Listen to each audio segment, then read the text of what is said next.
Isko Moreno, Domingos.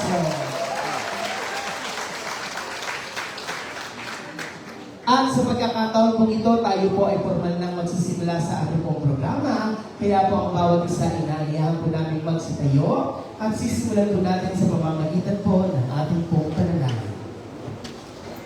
Sa katahimikan po ng ating pong mga puso, sabay-sabay po tayo sa ngalan ng Ama, ng Anak, ng Espiritu Santo. Amen.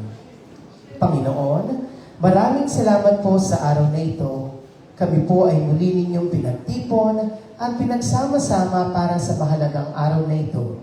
Patuloy po ninyo kaming gabayan, ingatan at basbasan upang ang lahat ng aming mga gawain ay maging maayos, makabuluhan at matagumpay, lalo na sa higit na kapakinabangan ng nakararami. Naway maging daan kami ng inyong pagmamahal at kabutihan sa isa't isa. Gabayan niyo din po ang aming punong lungsod, Mayor Francisco Dumagoso, na siyang tunay na instrumento ninyo upang matugunan at magkaroon ng marami pang proyekto para sa lungsod ng Maynila. Naway ipagkaloob niyo po sa kanya ang lakas ng pangangatawan at kalusugan sa bawat araw. Ang lahat ng ito ay aming hinihiling at itinataas sa pangalan ng ating Panginoong Hesukristo. Amen. Sa ngalan ng Ama, ng Anak, ng Espiritu Santo. Amen. Maaari na pong magsiupo ang lahat. Muli po, isang magandang araw sa lahat ng naririto ngayon. Ang lahat ng ating mahigit kumulang na 228 empleyadong nagbigay ng dedikasyon, malasakit at pagmamahal bilang isang mahusay na manggagawa ng ating lungsod.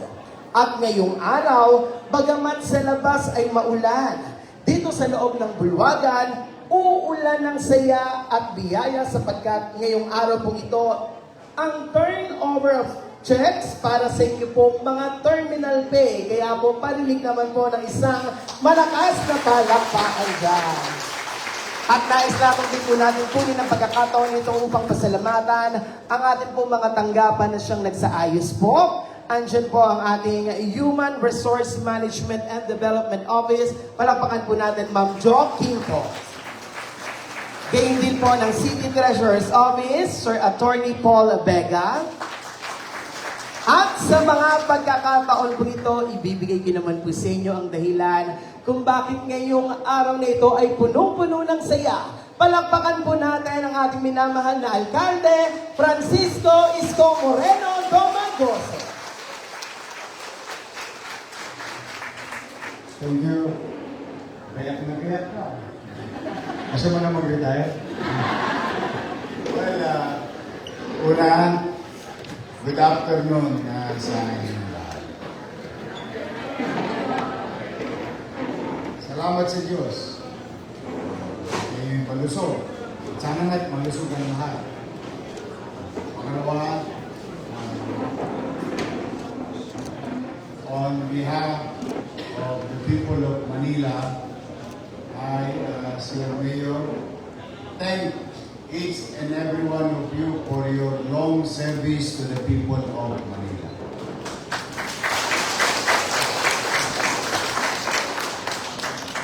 As you all know, fiscally challenged ang Manila when I assume my new mandate. Last year, July 1, 2025, because of the grave fiscal mismanagement. And I think some of you already know it very well, because you belong to the particular office who see numbers. Numbers don't lie. Data is present. But despite of that, when I assume, nag-uusap kami ni Paul, at the time,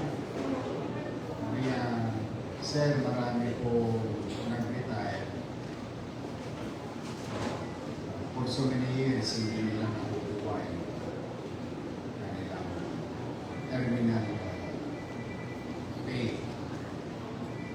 And I asked him the reason. And there are two types of reasons lang ang binigay sa akin. Una, hindi hindi pa sila nagpasa ng hindi pa kompleto yung requirements or clearly. Pero marami sa kanila, due na, pero hindi priority na city in terms of cash position. Ibig sabihin, ready na, sabi ko sa kanila, nandun, ibigay mo. Lahat na due and ready, they deserve it. They work for it, and it is rightfully makuha nila sa lalong madaling panahon. Baliktarin natin na sitwasyon. You've dedicated your life going 8 o'clock in the morning, attend the flag ceremony, may muta ka pa kumisan, pupungas-pungas ka pa, babangon ka, gagaling ka ng Cavite, kung gagaling ka ng Bulacan, kung gagaling ka ng Rizal, or maybe magagaling ka ng Maynila. Kaya ka, may baha, may bagyo, init, o araw. And you do it for X number of years, 5 days a week. Kung swerte nga ngayon, 4 days a week na lang. And you pay the price missing your family. Because you dedicated most of your time doing your field of undertakings. Sabi ko, what would you feel na yung pinagtrabaho mong syudad ang siya pang nagpipili ng bagay na dapat lamang sa'yo? So, Attorney Paul understand the questions of mine, and immediately, I think nabalitaan nyo naman, nakapag-release tayo ng nakaraang taon. 23, something like that. Tapos, early this year. Ngayon, nag-i-house pa rin tayo. Hand to mouth. While we continue delivering social services and addressing our goal to provide MBN, what you call minimum basic needs, so this is of housing, education, healthcare, jobs. But we cannot neglect our obligation to our fellow public servant who served 10 years, 11 to 20 years, 21 to 30 years, malapit na ako sa kategorya nito. 26 na yun. 28, 30 na ako. 30 years na ako. At ang bata niyo kung tumakuha niyo. 23 años. And some of you, 31 to 40 years. And some of you, 40 years. Yung iba sa inyo, mukha ng konsumido. Parang, masakit naman. Today, it will cause us, kayo na mag-isip, talagang nga Diyos, maraming pumamarap. Pagkamat, ipit tayo, the city will release 170 million today.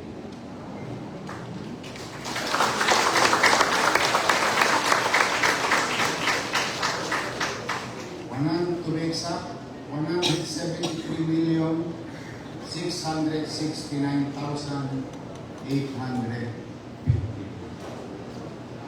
Wala pa tayong pera yan. But you know, sabi ko nga, I think naririnig yun naman sa flag ceremony.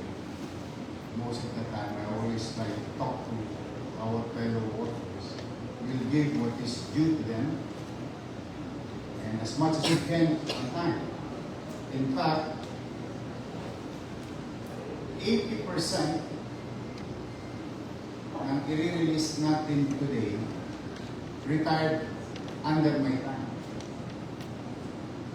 Sapagkat yung iba, 4 years na naghihintay. 3 years na naghihintay. Eh sa akin, buwan na lang hinintay ninyo.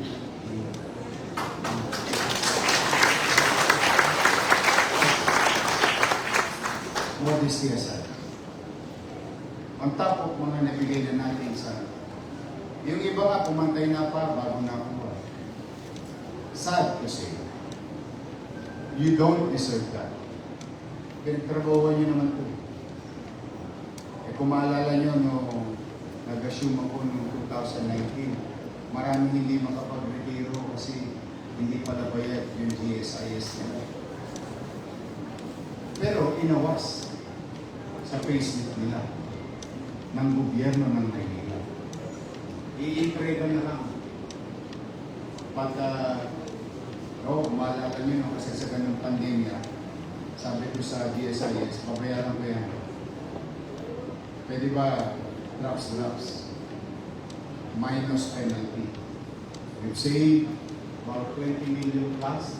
We paid 300 plus million. Pabayaran natin. Kaya maraming kinapang sa GSIS. Kung hindi, kasi sa records ng GSIS, hindi sila bayad. Sa payslip ng empleyado, naawas sa kanila. So, ang presumption ng empleyado, hindi nara po yun. Hindi nyo inintereka. That's unfair. Kaya mapapasin dito may mga prior years at yung panahon na ako ng mayor, which is from May to June of 2026. From June 2025 to May 2026 na nag-retiro. Wala din nakukuha nila.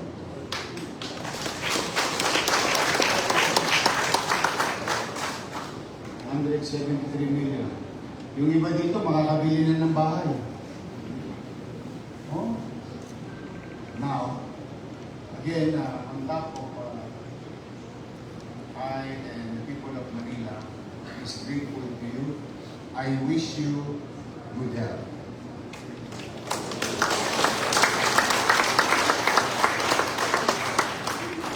And I hope may marating itong habang panahon na pinaglilipid nyo sa siyudad ng Maynila at magkamit ito sa inyo. O ito, si Terence, tumama ko, si Jose, 9 years. Kaya, mamaya, may mapagitin ako mga pangalan, mga pando. Pero, para hindi na kayo magpanik, panao. Pumila ng pumila. At yung check-in nyo, nasa podly na. Andiyan na, ready na.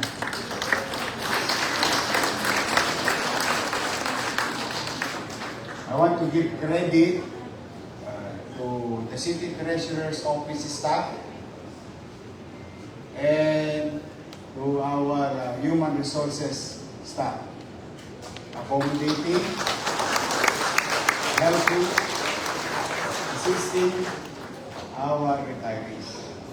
Ngayon, halimbawa, meron pa kayo nabalitaan. Na-miss namin. O kanya, kahit dipit tayo, manatag sila.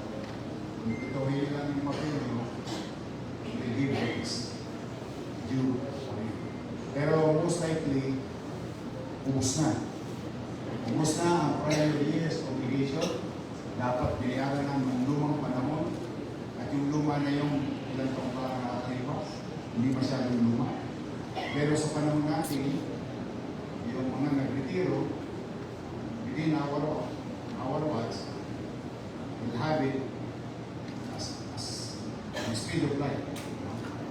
In less than a few months lang. Katulad dito ni Vicente. Si Rogelio Vicente, nag-retiro to sa panahon ko. Ayan, no? 5,029,000.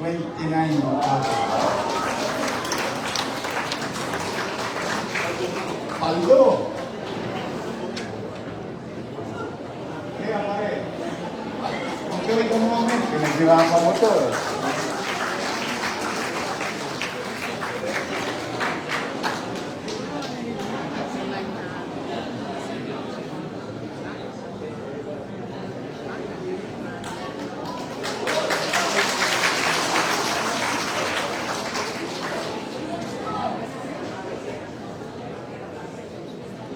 Vicky. Nandito ba si Vicky? Oh, wala si Vicky. Sayang. Oh, matagal na rin to eh. Konsyel pa lang ako. Si Jazz, dati natin treasurer. Wala rin. Ito yung mga paldo eh. But anyway, ang susunod na paldo, Dante Cobaco. 3.4 million pesos.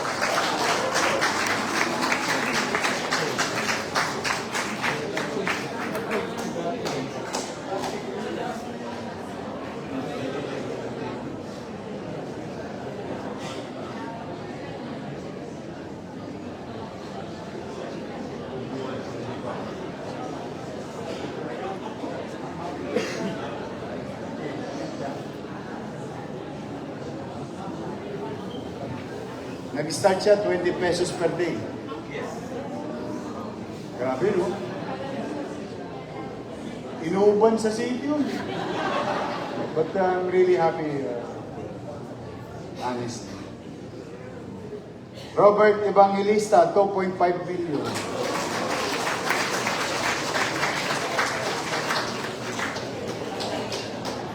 Andiyan ba si Robert? Ayun!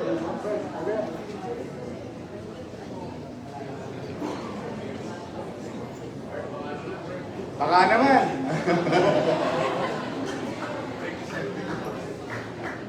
Enjoy.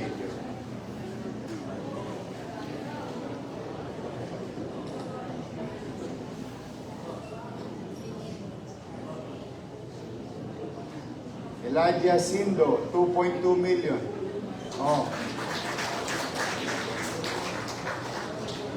Congrats. Oh. Oo naman. Kamag-anak to ni Joey. Ison.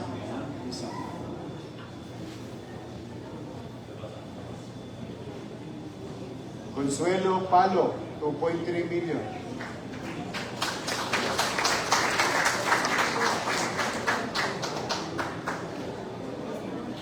Ay, salamat sa Diyos. Yung kiss, 20 pesos yun. We just celebrate with them. But we'll not do this to everyone. Andiyan naman ang check-in. I'm just happy. Yeah, I'm really excited. Because well-deserved nito eh. Pinagpagal nyo ito eh. I just wanted you to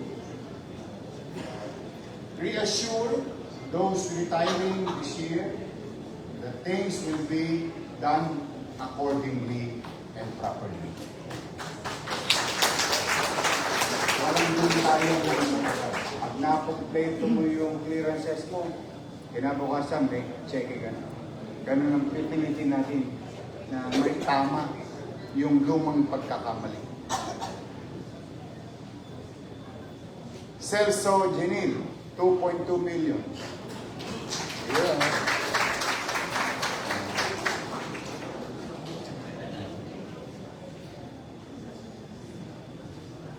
Pati bigote, namuti na rin.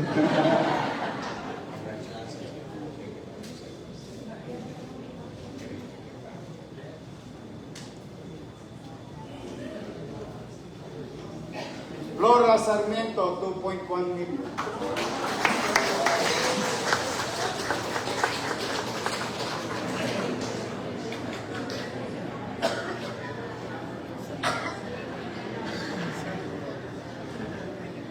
Maria Marlinita Sumabat, 2.1 million.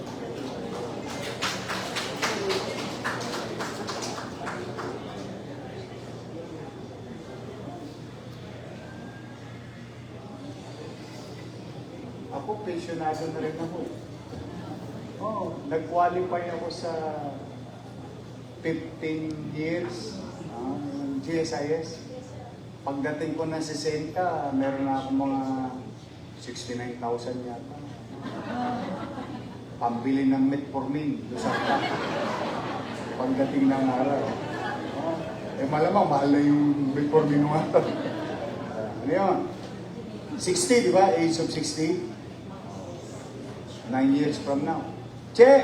Oh. Ito, kabats ko to eh. No? No? Kami magkakabats eh. Bats 19. Yolanda Balaguer, 2,059,000.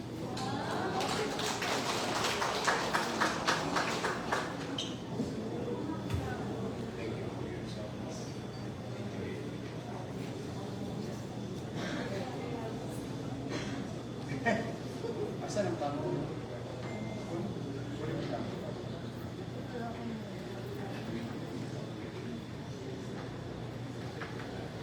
Rolito Simon, 3.3 million.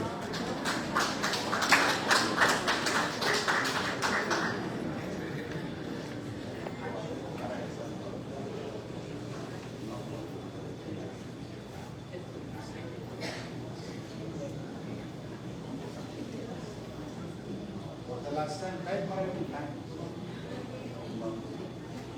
20.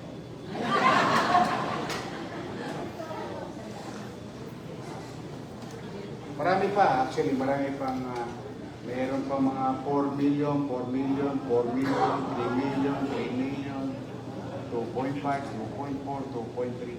But it will take the whole day. I just want you to get your check, you deserve it, get it quick, enjoy it, treat your family today.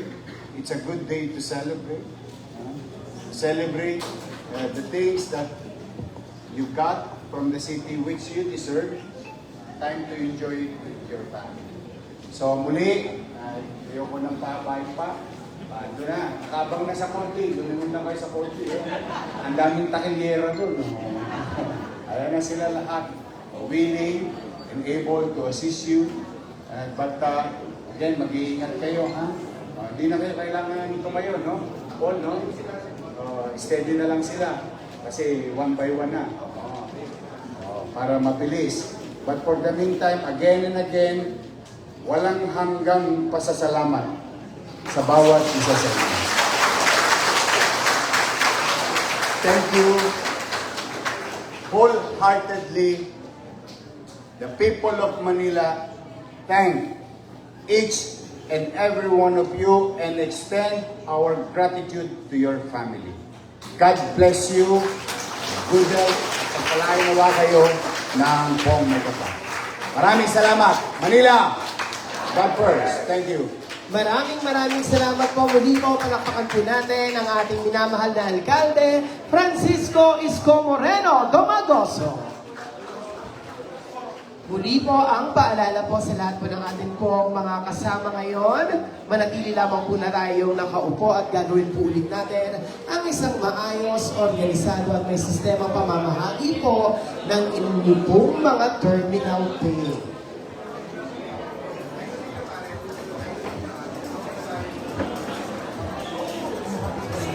Muli po sa lahat po ng ating pong mga kasama, upo lang muna po tayo at gagawin po natin ng maayos ang lahat.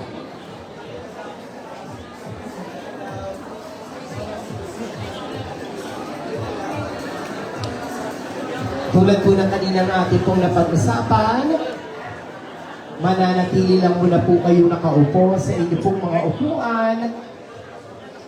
At meron po tayong mga marshals na siyang gagabay po sa atin sa isang maayos na pamamahagi po ng inyong terminal pay.